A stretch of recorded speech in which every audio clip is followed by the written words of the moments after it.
Hey guys, how y'all doing? I hope y'all doing alright. I'm gonna have a sit down. It's about 8:30 p.m. I'm surprised it's not dark yet. We've been having storms the majority of it. I was gone most of all day, but the majority of the day was kind of rain off and on and nasty weather. But it looks like it's gonna clear off tonight. I'm watching this beautiful sunset right now, and it's absolutely insanely beautiful. Which made me think about something. The sun right now with the orange line above it, it reminds me of April I think it was the 4th maybe. No, hold on. I'm wrong. I don't want to lie to y'all. God dang it. It was the first week. It might have been, I don't remember. It's the 3rd or 4th. There's somewhere around that of April. That's the last trip that I had made to Hendersonville, Tennessee, and then outside of Hendersonville, all the way Gatlinburg, Gallatin, all those areas. Um, it just reminded me of that because when we were sitting on that riverbank, it's exactly what it looked like. But we were facing perfect way of watching it go down completely. Like the last 45 minutes, we were just sitting there talking. We were trying to take a break and rest, and I remember just watching it go down, thinking, God can create some really beautiful things, and how precious life is, and how precious our children are, and all these things. We got Father's Day coming up, and it's just a time to reflect. We got some really sad stories going on before Father's Day, some heartbreaking ones, like the Travis Decker case.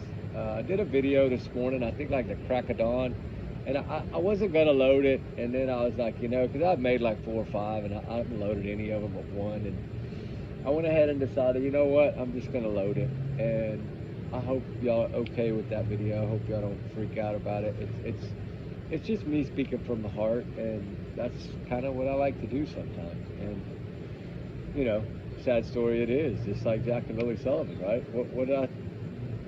What did I say in the beginning? These kids didn't wander out of the house on their own. Just like Sebastian Rogers, what we're here to talk about right now. I don't believe this child left on his own either. It just seems like they're having a hard time proving things. That's some of the craziest cases you think would be like almost unprovable, right? Like take for instance the Idaho 4 case. Who would have thought in a million years that they would have been able, that they had what they had before they even made the arrest, right? Like they had already put the whole entire puzzle together, right? In a quick amount of time, considering somebody actually was across state lines, right? That's what is amazing to me. See, technology, good old-fashioned detective work, great FBI work, Secret Service, all this, when they work together and they seem to work together, look what can be accomplished, right? And that's why this case has always bugged me, because we can all see the true colors of this case, and yet for some reason they can't, or they're just hiding behind a couple of pieces of evidence, or like I'm thinking now that something really big is fixing to flop out and smack them upside the head. I don't know why I have that feeling. Maybe because of putting 2 and 2 together, and that's why I say keep digging, right? Because a lot of times in doing that, you find something, or you look at it in a different way, like, man, am I just looking at this all wrong? And then start looking at it another way and ask questions, right? And to anybody with more knowledge than you, which I always say, the older the wiser. That's what my grandpa used to always say. If he always said, you can trust an older man before you can trust a doctor, right? Like, I don't know if it's just wisdom with age. I guess that's what it is. But just like go with your gut, go with your hunch. It's usually going to be right? I think a lot of us understand that our gut feelings are usually pretty accurate, or at least close, right? And when you smell something and it smells bad, you know it smells bad, right? So it's the same as when you see a case unfold and you see how bad it is, you're like, why aren't they not seeing this, right? And look at all these cases that have come about and been solved in front of our faces. But then look at the 3 right now that to me, there are three of the cases that make zero sense, but to law enforcement it looks like, but to us it's like a clear picture. Selma Wells, Sebastian Rogers, and Jacqueline Lily Sullivan. And also, forgot, Stephanie Darwin. The one that also wandered in the woods, they said, crying or whatever. I don't know. I just, these cases, but they all had CPS involved, right? So that makes it make more sense. And it's just all the little steps to look at in this case. And then look at the cases that have been solved. And some of them solved really quickly. Malin Soto to me was like, snap your fingers, bam. Like, I don't know what it was, but it doesn't fall in their lap. They have to go get it, right? They have to chase it. You have to chase what you see, go with your hunch, and keep going, right? And that's what good detectives do. And in that case, Malin Soto, I mean, it was just, man, it wasn't even 3 days, I think, and we already knew. I mean, that's amazing. And this is something way different, because this is a girl that was supposedly dropped off at school that morning and wasn't even reported missing until, what, 5:30, 6:30 in the afternoon, okay? Think about that. How many hours is that? You go to the morning to 8, whatever it was, and then you go to 6 in the evening. That's 10 hours, something like that. Just give or take, we'll just say 10 hours. Okay? Sebastian Rogers' case was last seen at 6:25, right? Roughly around 6:25, I think, p.m. And then by 6:33 a.m., he was reported missing. But Katie says he wasn't in his room at 6 a.m. So if you really take it from 6 a.m., right, when she discovered that he wasn't there, and then if you take it to when she said she last saw him, which was midnight, because that's what the news lady tells us, right? Midnight. So that's only 6 hours. And yet, we're almost 16 months and nothing? Not a suspect, one? Are you kidding me? And that's what I've been trying to figure out is you know, and like old man told me, he said, their suspects are the ones that aren't cleared, right? That's how you have to look at it. He said a lot of times if it's separated families, right, or he calls them broken families, but I mean, people can mend and heal and remarry and be happy. I get it. And so to me, it's not broken, but to him, if it's not the same mother and father raising a child, it's considered a broken home. But in his opinion, a way of doing it. But like he said, if you take, for instance, that, and then say the father figure is a real big part of the child's life too, so then you have to kind of keep all three of them in a little circle, right?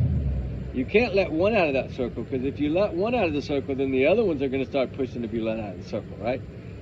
So it's better to try to keep them all in the circle if you can, right? And I'm wondering if that's what they explained to Seth last time he was in there when he said he had renewed hope, remember? I'm wondering if they told him, hey, buddy, we're not looking at you here, right? We're not looking at you, but this is why we can't clear you publicly, because if we clear you, right, and we don't clear them, it's going to cause a big problem. And I think they're more worried about the fireback of it. But you know what? This is law enforcement. They're the ones with the power. They're the ones with a badge, right? Some people say they hide behind them. Some people say they don't. I've always supported law enforcement. I think everybody should support them. But not saying that all of them are perfect. Not saying that some of them don't have corruption. They do. There's corruption everywhere. I mean, heck, it's even within the schools nowadays there's corruption, right? So, I mean, we know that exists. It's just the fact that a case of this magnitude that got this big, right? Because we saw Summer Wells, which to us, that was probably one of the biggest we've seen on true crime, right? And then you get Riley Strand, which was growing so rapidly that it would have been like the Gabby Petito case. It would have been off the charts out there, right? But he was found, bam. So then it just kind of, that's it. The chapter's closed, and that's what's sad about it, but the chapter's usually closed. The book closes, it's done. They move on. But, you know, Sebastian didn't get it at first because the Riley Strand was growing so fast. And then whenever that one was done, it was so close that it kind of made headlines. And I think it was more or less his smile, Sebastian's smile, that won people over. Correct me if I'm wrong, but I'm pretty sure most us here in our little family of channel, we all feel that his big smile, right, captured America's hearts, and I still feel that way. I'm sorry that it's slacking, right? It's lacking, it's fading, but it's because of Jack and Lily. And I said that in the first video I did about Jack and Lily. I was worried that the Sebastian case was going to go completely silent. I had a fear. That's why I was hoping and praying so hard in the beginning that the Jack and Lily case would have been solved in a week. Because then it would have went right back. We'd have missed a little week of few people dropping, but all those other ones wouldn't have dropped off after that second week, yet they would have been, this case would have been solved, right? Or they would have been found or whatever. But then that turned into a circus. But instead of one child, like Sebastian being the solo child, it was two children. So it took more. It took people away, right? And so it made poor little Sebastian's case drop off, like completely just fall flat, right? Like it flatlined. You gotta admit it, it flatlined. Not with us, but we're just a baby channel, so I don't consider us as we're a good tight little family here, and I love it that way. But I don't think we're not much of a, people viewing and watching, right? We're small. It's kind of the same group of us, usually a couple hundred that, I know y'all are here all the time and y'all support us and we support y'all, right? And that's how it is. We love everybody here, and it just, in this case, it bothers me because it seems like they have so much when we look at it, but I know they don't look at it the same. They can't investigate the way we look at things, right? Because if cops did that, it would be a little crazy. There'd be a lot of probably innocent people arrested out there. We gotta admit. Right. Monkey Vaughn's mom, right? Do you think them parents would have been shredded into the big house? Yeah, probably, and they had nothing to do with it. And then you have some like the little the guy, the young boy that went missing from a science fair to school. It's been, 15 years now? Everybody blames the stepmom. Or whatever. I think who everybody's ended up blaming is the stepmom on that. And they don't have nothing. And this kid was at a school. That's what made no sense about that one. But then here you have this one. Okay, yeah, it's a little rule, right? But in a way that makes it easier. When it's a little rule like that, but yet you're in a freaking $1 million neighborhood where crime don't come really, right? What other crime has happened in the neighborhood? What other kids have vanished in that neighborhood into thin air? None. So that's a safe neighborhood. Zero crime, right? I'm sure they had little petty things here and there, but not nothing like, somebody stealing kids in the area. So that to me was the first thing to say. I didn't think an Amber Alert was really necessary because I thought it was always came from inside that home. And I think a lot of us felt that way. But then when the Amber Alert was put out, I was like, okay, boom, they're gonna find them. Because usually, 94.59, whatever it is, percent, Amber Alerts work. They're successful. So that's a very small margin that's not. And you're talking a 15-year-old, so that should have been pretty easy, right? And then I think, is it easy?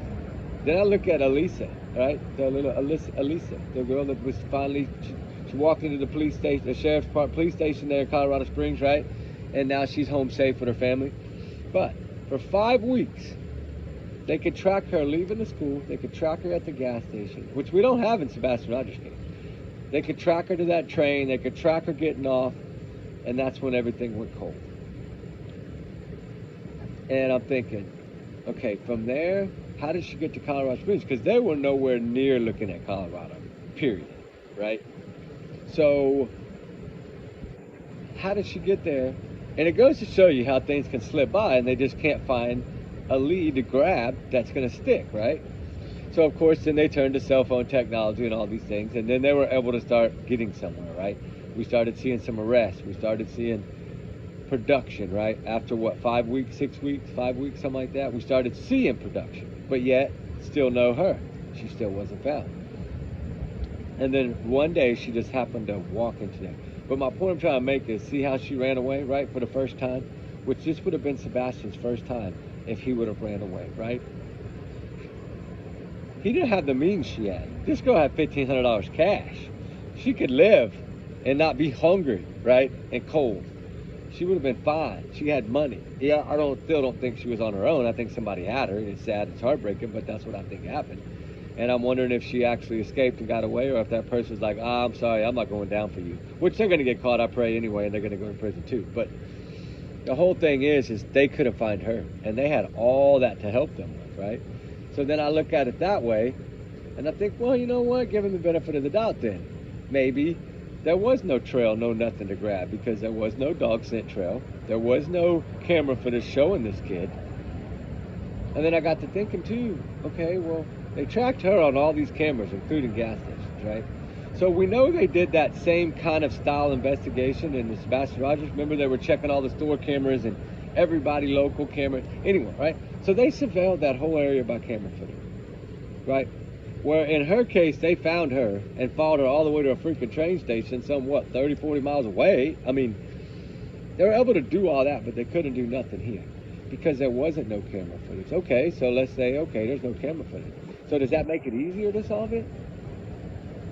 Because if there's not seen on any camera, and there's no dog scent trail of this child whatsoever, then that only tells us one thing. Be honest with ourselves. This child didn't leave that home at all on his feet. Okay? He didn't walk out of that house because, for one, a camera would have caught him at the front door. His stepdad told us that. I know they told us in the beginning as a front door, and it had to be the front door, and I don't know why he walked out that door. And then in the same breath, on Smiley's World, shout out to her, I always tell her that because I play her clip like every time I freaking do a video with Sebastian, because I think it's important. Because he told us, Christopher Prophet told us. He told Smiley, not us, but he told Smiley, which includes the world because she's, live, and he tells us, well, if somebody would have came to the front door, a shadowy figure would have been seen. Okay. So now if we take that at his word for it, right, a military man that protecting his house is like Fort Knox, evidently. They keep even electronics locked down in that place. That means to tell us that, okay, there's another bad weight put on this, right? That's another smack in the face, because now there's no scent trail, which you had told us in the beginning he went out the front door. Now you're telling us he couldn't have gone out the front door. Okay, so there's no scent trail for the dogs, not even on the front porch. Now we know he couldn't have gone out the front door anyway. Now we know the windows were all locked, so he didn't go out a window. We know he couldn't have got out the other doors because he didn't have a key to them. So if he couldn't have got out in any way, shape, or form, then explain one thing to me, because to me it's not about him running away. It's about how did they get him out of there in an invisible way? How did they make this kid invisible, right? How did they turn Sebastian Rogers into invisible? Make that make sense to y'all, because it dang sure ain't making sense to me now that I'm doing a little more outside the box thinking on this case. And I'm starting to weigh up the pros and the cons like I should have done a long time ago, because I wrote them all down. I just never went through it and did it because it was so much of them. And there was too many red flags to hold them all up. But think about that. I mean, if we really stop and think, okay, Sebastian Rogers, on February 25th, 2024, as seen leaving the roadhouse at 6:24 p.m. and .54. So just call it 6:25 p.m. on Sunday, February 25th, 2024. He leaves the Texas roadhouse after eating with his mother that only played on her phone and only took pictures of her son while he was eating without him even noting. And he seems to go to the bathroom and see somebody that really made him evidently a little shaky, because even when he came back, he bumped into the bench trying to get into the chair because he was staring at whoever that person was. Then when they finally leave, after he eats his food like he hadn't eaten in a month, in my opinion, they go outside. She has to end up stopping it. He stops. She runs into him. She ends up having to push him because he's trying to go to the other car that's right next to it that looks just like their car. And then he's staring at somebody. The whole time he's going around the car, he's looking at somebody on the other side of Katie's driver door.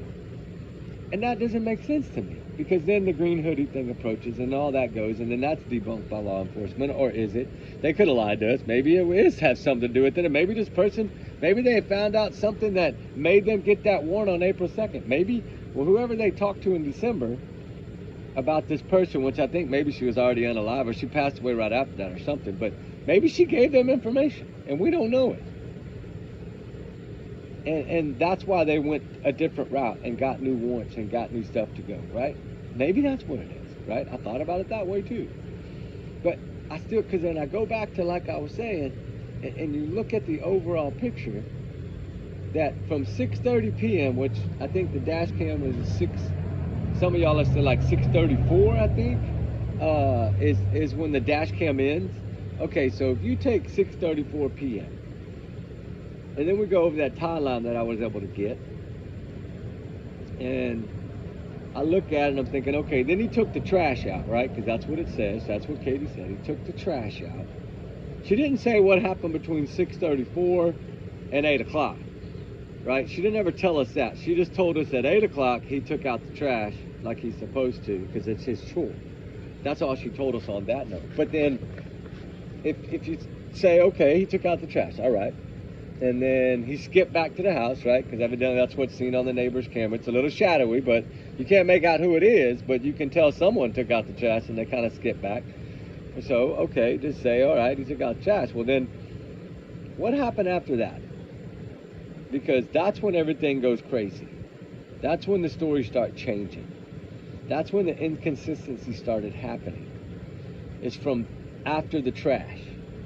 When this kid supposedly took out the trash, after that, everything goes nuts. Because then it's he went to bed at 9, then it's he went to bed at 10, then he went to bed at 9, I heard a thud at 10, I told him knock it off and go to bed, and then the next one is he answered me after I told him to go to bed, you know, Bubba, you all right, you fell out the bed or whatever. Why she would say that, unless something has to do with him falling off of the bed, like some people think, which could be a possibility.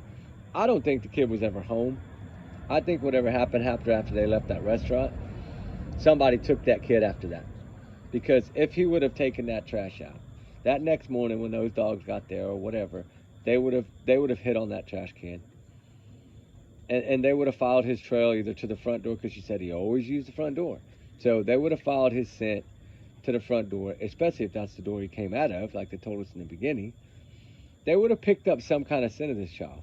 But then I think about, well, was he ever outside? Because remember when I think it was like the second or third video, I was trying to figure out, well, did this kid ever even play outside? Because for one, he had no toys outside, not even a kickball, right? Not even a plastic swimming pool from a dollar store, nothing. And he loved to swim so much, but didn't even have a little kiddie pool, nothing that he could put his feet in. Like nothing, no basketball, no nothing, no scooters, no nothing. Okay, so then I'm thinking, okay, well maybe he didn't go outside much. And then remember in that video on I think Dutch's that interviewed the prophets, he said that he didn't go outside much. Okay, so then we learned, all right. But in that same statement, he also told us that all the neighbors knew who he was. And then when we hear from neighbors, some of them didn't even know Sebastian lived in that house.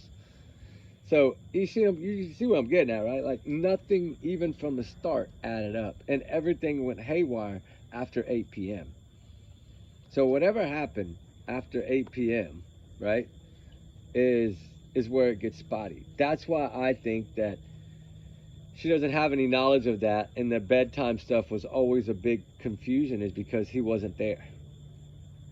And supposedly, I think didn't they say something about the bed was made that morning? Now maybe, I don't know, maybe he made the bed when he got up. Maybe that was a chore too. I don't know. He was treated like a little military soldier, so I don't know. But, you know, it just made me wonder. And then they start talking about what? Could he have been talking to someone? Well, Katie and them have already told us they done locked down. All his devices were locked down. They knew every person he ever communicated with in his life. Said he didn't have friends at school. Then they said he did. Like, then they made fun of him and picked on him, and he's missing. And I'm thinking, how are they making fun of this child? How are they picking on this child? And how in God's name is the stepfather that has no blood relation to this child at all calling him a liar? And poor little Sebastian has special needs, and he's a liar. He has to wear diapers. All these evil things that they said, right? Because that's their true colors, right? They're like a chameleon, right? That's their true colors, guys. And they showed us that, right? Oh, sorry, I didn't see that. That's a cucumber vine. They climbed down a trellis. I'm so sorry. I did not see that was in the camera. Um, I didn't know it was gonna get dark this fast. But I'm gonna light the fire here in a minute and do another video. But I wanted to touch some base on some of these points because if we really think about that, I mean, y'all agree that after 8 p.m. everything goes nuts? I mean, and then if we look at the overall picture of some of these other cases to where they were solved so quickly and then some kind of didn't have much, but yet they had camera footage, and in this one we have 0 sightings on camera. And what, like, now they won't tell us whether it's foul play or not, or they won't tell us if they have suspects. Remember his last time he spoke, he said he's not going to get into that. So something shifted there. And it's, you know, I kind of started thinking about it. It kind of started shifting after the green hoodie thing was debunked. That's when everything kind of shifted. And so I'm wondering, maybe there is something more to that green hoodie. Maybe some of y'all are right. Maybe, who knows? Maybe this person told law enforcement something. Maybe they knew something. Maybe that's why they got that warrant in April, a few months later. I don't know. It's a possibility, I guess. But if you really look at it, I don't know how much they have, but I pray they have what they say they have. But then now you have Seth over here doubting them again. But I thought about it. Maybe that's what they wanted to do. Maybe they're this close to solving it and they want to push everybody away, let it die down, so then when they do it, it's not a whole bunch of eyes and everybody in town searching and running around. Maybe it's calmer when they do this stuff, right? Maybe they're waiting for things to die down. I don't know. I mean, I know it'd be exciting no matter what. I don't care what day it happens. Just let it happen, right? I mean, of course, sooner the better. But you know, I'm torn. I'm torn between what made them change. I mean, he always told us they're cooperating to the fullest. We're not ruling foul play in. We're not ruling it out. We don't have no suspects at the time. And then, you know, you get that last one right after that, America's Most Wanted, which I said is going to change the case completely. I knew it would. That's why I thought maybe it wasn't a good idea. But at least he got his face out there to millions. But his face has been out there to millions. And so that's kind of why I thought, it's going to maybe hurt it a little bit. But when asking that by that network, remember they reached out to Eric Craddock in the sheriff's office, and he told him to contact TBI, and the only thing he would say was that they're working on it, and if you have any information, please send it in. You know, tips are always helpful, whatever. But when asked the questions about suspects, foul play, things of this nature, he said, I'm not going to get into it. I don't want to discuss that. I'm not going to discuss that. I'm not going to say anything. Well, always before, you always told us they're cooperating to the fullest, which we know that was a lot of BS, and I think he knew that we figured that out by public based on what they were saying when they were on all these different channels. I think we realized early on that pretty much when they left that town to go to that campsite, I believe that's the last time they cooperated with law enforcement. I think after that it was done. And I think that's why they started talking and their stories didn't match and everything was going nuts and people were catching them in all their lies and lie detector tests on Nancy Grace. He lied so much and they got caught. And I think it spiraled out of control for them. And then law enforcement has probably been side-eyeing them even worse ever since that. But, you know, you got to have the proof to make the arrest. I get it. And maybe they have most of it, and maybe whatever they did on April 2nd, you know, for that criminal warrant, whatever they did, I read that to y'all, that's serious. That means they believe a crime was committed in that home. And they need some kind of, they're searching it. What were they searching for? Did they finally go in and try to, you know, I mean, after all this time, they probably, I mean, I'm sure his room's not even the same. It's probably a guest room now, we knowing them. From what I hear, they're selling that house and moving to Nashville or something is what I heard last. I figured they were going to get run out of that town. But the case is still being that town. So we still need to keep pressure there. But, you know, overall, I'm looking at it on both sides, and I'm trying to understand more the law enforcement side, and then, oh, well, I see lightning over there. And then try to take our sides, too, because our sides do matter, right? True crime is responsible for helping in a lot of cases, more than people realize. And it's we have to look at it both sides, but then when you pair it up in the middle, it needs to balance out, right? And it's not, because what Seth says and he does, people believe him. I mean, I know some don't, but the majority believe Seth Rogers because he's given us no reason to not believe him. Yeah, he's made money off of it. Everybody knows that. There's no denying that. There's no hiding that. I'm sure if you ask him, he'd tell you the same thing. He's got to survive. I mean, a lot of people call him greedy. Well, maybe he is. I don't know. Maybe he's trying to save up enough money to where if Sebastian is alive and he finds him, he can get the heck away from there. Have you ever thought of that? Maybe that's his plan. I mean, I don't know. I'm just saying, you can't look at the prophets and say the same things. I'm sorry, you can't. And I know some people have taken their sides, and that's great. There's nothing wrong with that. People are entitled to their own opinions and what they believe. There's people that think Kohlberger's innocent. I mean, there's people going to be out there that are always against some other people, right? It's just how it works. It's opinions. But the whole thing is you got to look at the facts, and you got to look at the truth, which, how much truth do we have? If you go take the statements that the prophets have made out there, how many lies would you say were in each statement? At least, what, 5 probably, right? Okay, if you go listen to Seth's statements, how many times did Seth even bring up a topic or something be talked about in a way that even he had to lie? Because even the press knew that he wasn't there. He was at work at the sheriff's office or prison, and he wasn't there when Sebastian went missing. So, of course, even the news outlets, they were talking to him more than they were talking to them. But I think if you look at it, you had some of the news people that are friends of the prophets that were kind of bringing them on every blue moon just to kind of, I think, maybe help them a little. But these other news outlets weren't talking to them. They were going to Seth every time. It's because news wants to go somewhere where they're going to get truth and facts, right? They don't want to go somewhere where the story's going to change tomorrow. So that's why I think a lot of those smaller networks that were covering this early on were targeting Seth Rogers, because they knew they were getting truth out of him. And they didn't want to go talk to the other ones, for one, because if you weren't a big outlet or if it wasn't to their standards, they weren't talking to you anyway.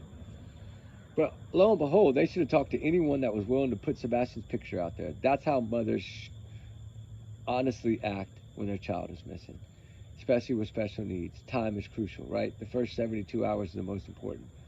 And in first 72 hours, law enforcement even changed their mind, right? A lot of people don't look at that.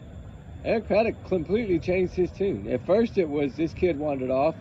Then going into the second morning, that next day into the morning, he was already at the point to where he was saying he's presumed to have wandered off, right? Or walked out. Then it was like he was, and then he was like, maybe, like I'm doubting it. And then later that day when he did that interview at I think hour 9 or 10 of that day, the searchers were starting to come back at the command center. That's when he said he's not going to say that the child, and he clearly stated, the mother said this, the mother said the shoes were, I didn't, and I'm not going to say this child didn't have shoes on. Like, he's basically saying, I don't believe you. I don't believe the mom. Because you know what? A teenage boy that father's telling you, and the father's at the command center every day with them, right, in that first week or whatever, he's telling them everything they need to know about Sebastian that would help, right? He doesn't go outside with shoes. He doesn't go outside with socks. He needs his medication. He needs this. He needs that. You need to talk to him this way. You need to play this music. You need to whatever, right? He was trying to help, and they were just sitting at home doing house cleaning, right? And eating at the barbecue restaurant. But while Seth was sitting at the command center, living out of his truck for a week, right? And it's sad because it paints a picture to law enforcement, and we saw that fade quickly, about they kind of got on Seth's side, but then Seth said a little too much, I think, and it pissed them off, right? So they kind of quit talking to him in the beginning, thinking he was going to spill the beans, and that kind of, when Chris thought, okay, they're not really talking to him either, now I can come out and talk shit, like, oh, we're working with law enforcement y'all weren't communicating with them at that point. Y'all were already gone to the freaking, y'all's little vacation, because you didn't go back to work, you lied. But anyway, besides that, I'm just saying, you get what I'm saying, right? Like, if you look at the Seth side of it versus their side of it, we always go to Seth for if we want some kind of truth, right? I mean, I'm not saying that everything he's ever said out here is true. We don't know that. But this is a father that wants his son found, and he's going to do whatever it takes to keep it in the public eye, even if that means tell a fib, right? But it's not in a bad way, like a cover-up or something. He's just doing it to keep Sebastian's name alive, right? And that's what parents should do. Whatever it takes. I don't care if I look like the dumbest person in the world. I'm going to beg for my child every day, right? And that's how it was. He didn't care what we thought of him. On the other side, they cared about even posts that were being put out there, comments in people's chat rooms. They were more worried about that than finding their son and stepson. Make that make sense. Like, if we go back and really look at everything that transpired, I'm sorry. Katie Prophet and Chris Prophet look guilty as heck to me. And I think so to a lot of people.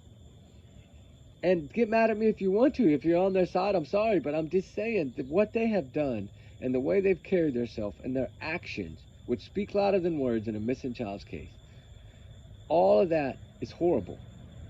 They never once begged. They never once pleaded. They never once asked somebody to release their kid. They never once said, I'll pay you a ransom. I don't care. Whatever it is. They never once did any of that. But sit back in the first few months and make fun of this child.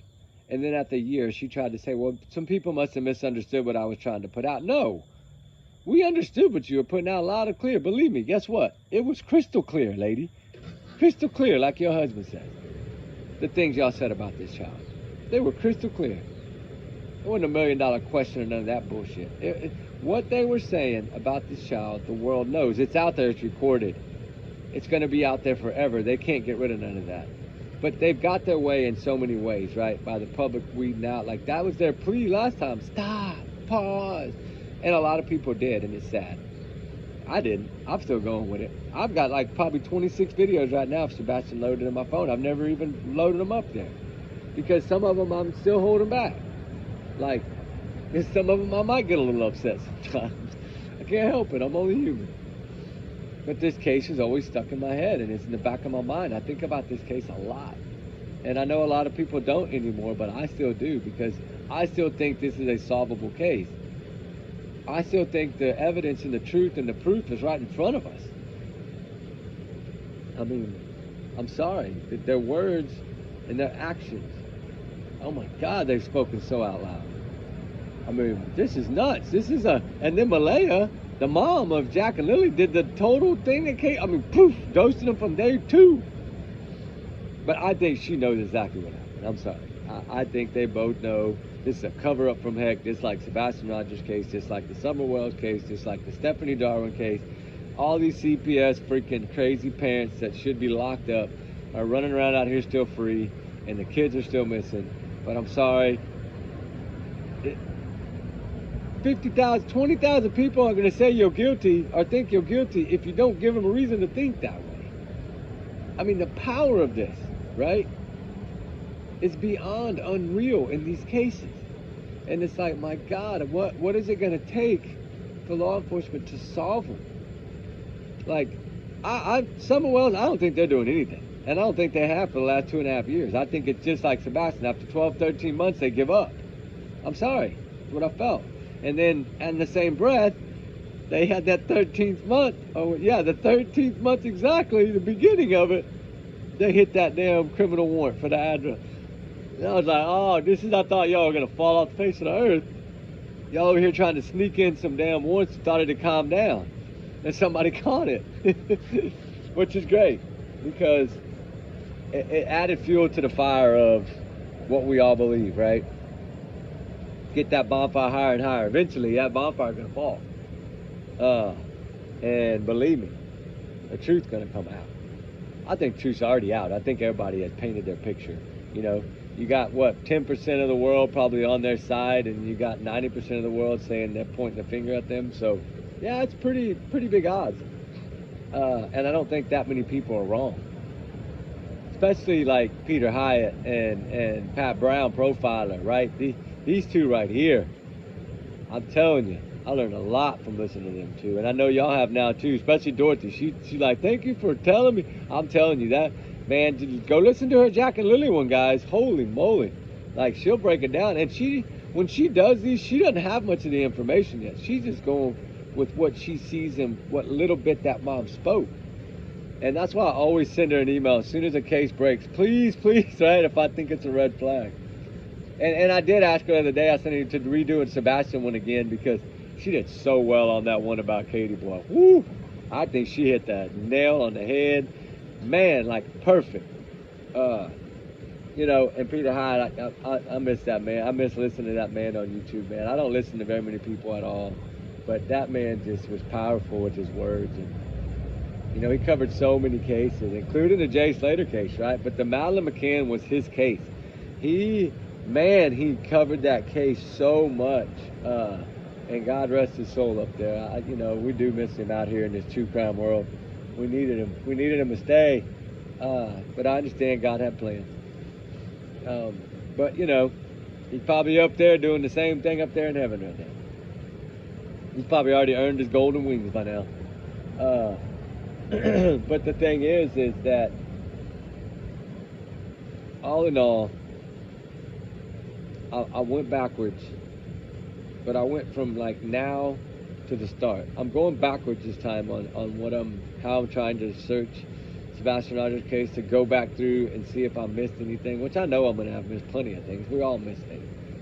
I want to go back in and take a look at it, because I do feel that there's something in there that might help us, right? I do feel that something is going to happen here. I think by the 4th of July, I really do feel that after putting all this together and really looking at it and paying attention, I do feel that something's fixing to blow up. And I hope and pray it does. You know, one of the main things that I would love to see in this case is for at least him to be found, whether he is not with us anymore or he is still out there. At least that part of it, right? That would be a really good thing. Now, do I think that's possible? 2 military parents, or a step-parent and a real mom, I don't know if that's possible, to be honest with you. And, you know, I did the Travis Decker video, and I've done a bunch of them, but I only released, I think, 1 or 2. Well, I released the second one today, I think, a couple hours ago, but I think it just posted a little while ago. Actually, when I was doing this stuff, I was already doing this video, I think, when it posted. But, you know, that's parents, military parents at SNAP, right? I can go in and in. I'm going to work on something to put together for y'all to show y'all how many of them actually do. It's heartbreaking, but I'm going to break it down to prove a point here that I believe Katie snapped. I do. I think not from combat stress, that she didn't have that, but I think it's just something within everything from the military that just made her who she was, and her whole life made her who she is, but some of her bad choices, some of her good. But I just think something happened, and I think it happened at a rage, just like it did with Travis Decker. And I think that's her grieving, that's her sorrow, is she's mad at herself and angry at herself, and she feels like worth nothing right now because of what she did. And I think that's her way of grieving it. And she's acting and pretending like she's grieving for her son now, but she's really grieving for her own self, like she's been doing the whole time. It's always been about her. She told us in the first interview, well, I went over here, I went by the school, but it was already too late. She was already told us, pretty much, he's outside the search area. All the little clues she gave us in the beginning proved that she knew that that kid wasn't in that area, right? How does she know that he was outside the search area, right? Just like she told us it was a dark night, extra dark night, calm night. How did she know it was extra dark unless she was outside? She wasn't outside after dark because they got home before 7. So it was barely dusk. So even, how would she know that it was that dark that night, right? There's so many little things I could bring up that points the finger. It's just a matter of proving it. I get it. But you know what? I think it's going to happen. I think somehow they left something that they didn't realize, just like Brian Koberger. I think there's going to be things they left behind, and I think it's going to be Wi-Fi pings in trucks or something that's going to lead them down this road. Because vehicles, data, as we learned in the carry and retrial, does not lie. So now that some of this new technology is available to them, which actually that one program came out in end of January, which would have been about a month before the warrant was issued, the criminal warrant. So could it have been that they utilized that technology to go back over what they already had and the dumps they already made? And then they located something there, right? Did they maybe locate that Apple Watch that everybody says is missing? That would hold a lot of data, especially if she had it on. Do I think she would wear it? No, I think she's smarter than that. But I think she's dumb enough to have not turned her headlamp off. I did think she made that critical mistake, because I don't think her plan was to run back to that backyard with that headlamp on and be seen. That was not part of their plan. Their plan was to make it look like he had walked out there and left in a car, not that he came back, right? Because if that would have been him, that person came back to the backyard. So make it make sense, right? We can go on and on. There's a lot of stuff out here that we can look at. Like that flat video does not lie. That footage is that footage. It is etched in stone in that film and it's not going to change. It's going to stay the same, no matter what. Whether it proves something or not, it's not going to change. And so, to me, that was the biggest that's the biggest video they have, and that's the one that Chris and Katie have tried to debunk from the start, right? We know that. So there's a reason they've been trying to debunk it, is because that might prove it to be them. That might be their hiccup, their mess up, right? That's what I've always thought it is. That's their mistake. We'll see. It's like saying he left without shoes when she knows damn good and well the boy always went outside with shoes on. I mean, come on, common sense. Any picture of you see Sebastian, any of those pictures that you see Sebastian outside, any of those photos, is he barefoot? No. His shoes and socks on. So think about it. This kid did not like going barefoot. His father has no reason to lie about that, right? It's just like some of these other things. If you truly think about it, there's so many things we could put together, right? So many. But anyway, I got to get going. It's lightning. I got to get the fire started so I can do the other video. I don't mean to cut y'all off, but we'll come back and do part 2. It's just part 1. It's going to take a couple hours. So y'all have a good night, guys. Have a blessed night. We love y'all, guys. Y'all's comments, y'all's alone, not reflect channel. We do our research together. We're a big heart, little family. Trigger warning times 100 million plus 500 million. Allegedly, these are my opinions, thoughts, theories, speculation, free speech. Take it as what? Educational purposes, right? Whatever they say out there. Trigger warning times 100 million again. And just like I said, just remember, these are my thoughts and opinions. I'm entitled to it. I'm going to use my free speech, especially in this case. I will cover this case until it is solved, no matter how long it takes. I don't mind doing that. I think it's something that needs to be pushed, right? Even if we need to move to other phases. I'll release that political video about this case one of these days. I got it. I just haven't released it yet. But it's only like 10 minutes. I just don't want to do it yet. I want to wait till it gets closer to December. But, you know, think about it. Like I said, we should all be able to talk our opinions and thoughts without being looked at or judged. I understand people are going to judge and people are going to look. People are entitled to their own opinions. But, you know, if we're just out here expressing how we feel and what we think could be a possibility, it's not a crime, right? And remember, everyone's innocent until proven guilty in the court of law, which I think will happen in this case. At least I hope. In my opinion, I hope it does. So with that said, guys, y'all have a good night. We'll talk soon. All right? Bye.